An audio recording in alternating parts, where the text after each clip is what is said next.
As the country marks the start of Nowrouz, the Persian New Year, we can talk to Burcu Daragahi, independent journalist and also author of the newsletter Badlands. Thank you very much for speaking to us here on Around the World today. Firstly, just how much contact can Iranians have right now with the outside world? And similarly, how much can we outside of Iran know about exactly what's happening inside? Well, I think that it is possible to get some information out. The Iranian regime is distributing what they call these white SIM cards.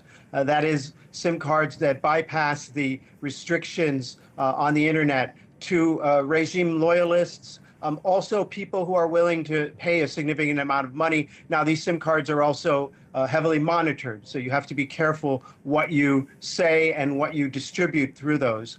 We are getting some footage. We are getting some scenes of normal life from credible people, from some Instagram accounts that I follow are showing scenes of life. And it does seem like people are getting ready for this very important holiday, the most important on the Iranian calendar. They're, shopping, they're getting food ready. They're in Tehran. Many people have left to go to the countryside, fearful of attacks like the one you're showing now, that have hit apartment blocks.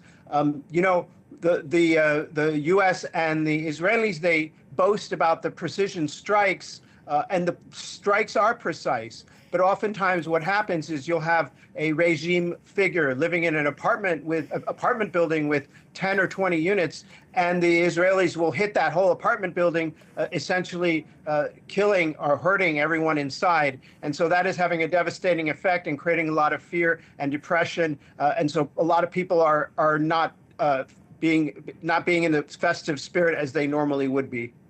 I'd like to talk a little more about this now weeks-long near total media and internet blackout. What are the practical but also the psychological impacts of such a sweeping move by the Iranian regime? Well, I mean, practically, it means that it's hard to get information from the normal sources that we get information from.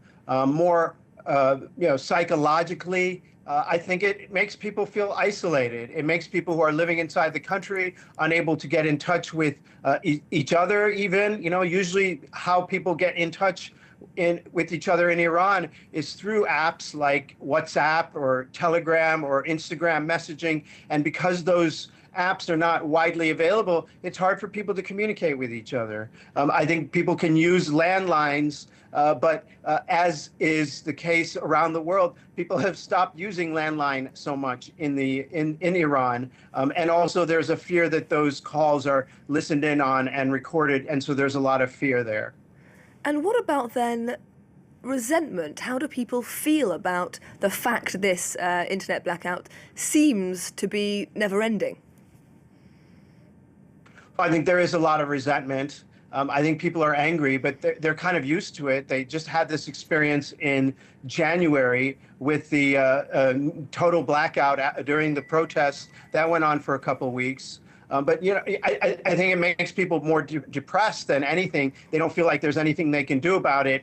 The sentiment that I hear a lot from the voices that do get outside is like, basically, they curse the regime for getting the people in the situation they're in. They curse the Americans and the Israelis for taking these airstrikes that force them to be sympathetic a little bit to the regime. And they feel like they're in this kind of like they're trapped, and they're kind of locked into this situation that they can't get out of, and that it seems to be beyond politics.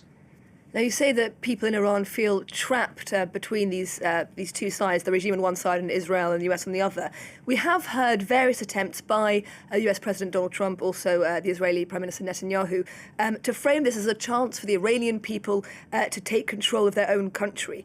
How do Iranians feel about that liberation narrative?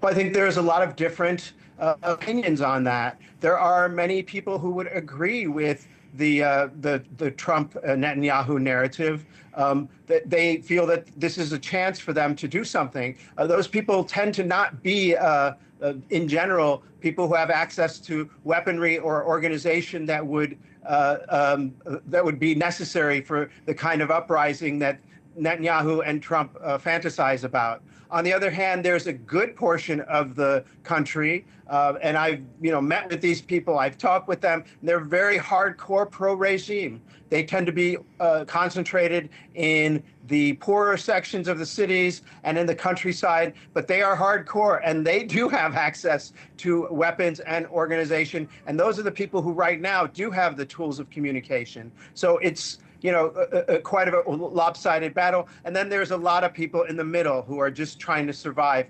And I think that that's what, in general, if you can imagine if something like this was happening in a Western capital, I don't think you would be organizing or getting ready to revolt. If you were under a situation like this, I think you would be organizing a go bag and a plan to protect your property and your family rather than stage a revolution.